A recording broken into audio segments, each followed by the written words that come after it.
السلام علیکم دوستو۔ ایک شخص نے اپنی بیوی کو طلاق دے دی تو کچھ لوگ اس کے پاس پوچھنے گئے کہ آپ نے کیوں طلاق دی؟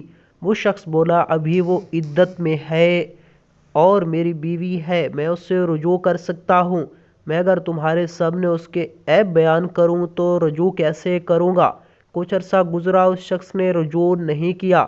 کچھ لوگ دوبارہ اس کے پاس پوچھنے آئے تو وہ بولا، اگر اب میں نے اس کے بارے میں کچھ کہا تو کوئی بھی اس سے شادی نہیں کرے گا۔ اس عورت کی دوسری جگہ شادی ہو گئی۔